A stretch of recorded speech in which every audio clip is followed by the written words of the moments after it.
Hello everyone, I'm Miss Sapphire, I'm a pharmacist, and in my part 3 of how to get rid of hyperpigmentation, I'm going to talk about the next 3 common hyperpigmentation. There are dark elbows, knees, ankles, and post-inflammatory hyperpigmentation and melasma. So let's start.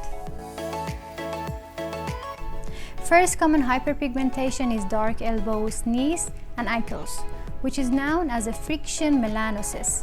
This occurs due to constant friction. Now, how to prevent and cure it?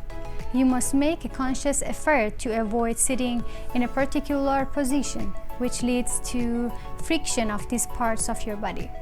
Also, make sure you always moisturize these areas at least twice a day. Keeping them hydrated will prevent friction and subsequent darkening of the skin. If they persist, you could opt for phenol and TCA peels. About 6 to 8 sessions at 3 weeks intervals will reduce the discoloration. Second common hyperpigmentation is dark spots on the skin after injuries. This is called post-inflammatory hyperpigmentation, or PIH. Some people have the tendency to hyperpigment with every little scratch, acne injuries, or boil, or even with an allergic reaction. That is the tendency of the body. It can also occur due to picking at the skin if there is a boil or acne, or if the patient has got any skin treatment such as a chemical peel or microdermabrasion or laser done and stepped out in the sun immediately without using a sunscreen. Also beware if a cream or lotion makes your skin looks abnormally red. This could be a sign of skin irritation leading to post-inflammatory hyperpigmentation. Now, how to prevent and cure it? Always protect your skin from UV rays if you have got any skin treatment done. Use broad-spectrum sunscreen and avoid picking at, scrubbing, or peeling your skin. Some people think they would get fair sooner if they apply loads of cream. Do not apply more than a pea size of any anti-aging, pigment lightening, or even anti-acne cream at a time on the face. If you see that your face has become red, consider it a warning signal.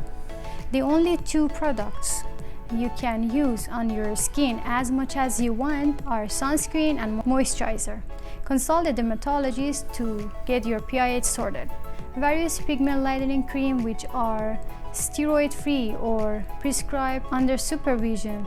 There is an array of chemical peels available such as glycolic acid, mandelic acid, arginine, kojic acid, lactic acid, salicylic acid, etc. for the treatment of the PIH. Third is dark patches on the cheek. This is called melasma. What is melasma? This form of pigmentary disorder have seen most commonly on the cheeks and knows as if a butterfly has laid an imprint of its wing on the cheek and its body on the nose of the face. It appears brownish in color and may spread to the forehead, lower face, as well as upper lip gradually.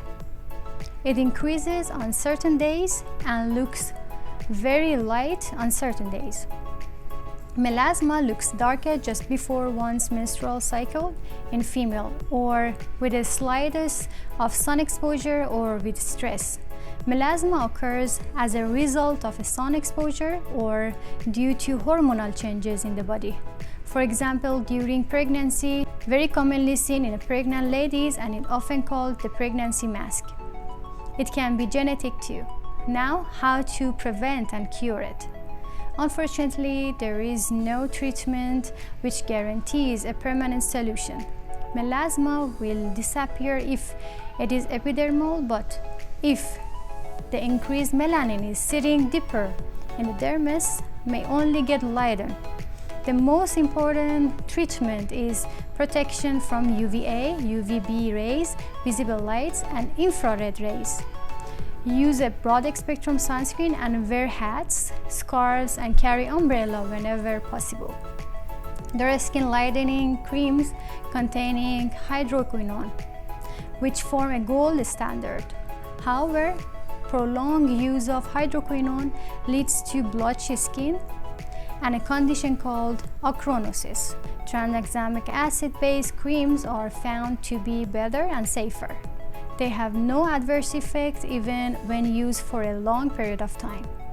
Dermatologists might do microneedling with tranexamic acid and glycolic acid pills to lighten melasma. Some dermatologists like to use laser to treat melasma, but melasma always returns no matter how good the laser is. Consult your dermatologist for your right treatment. Hope my today's video was useful for you. We'll see you next time.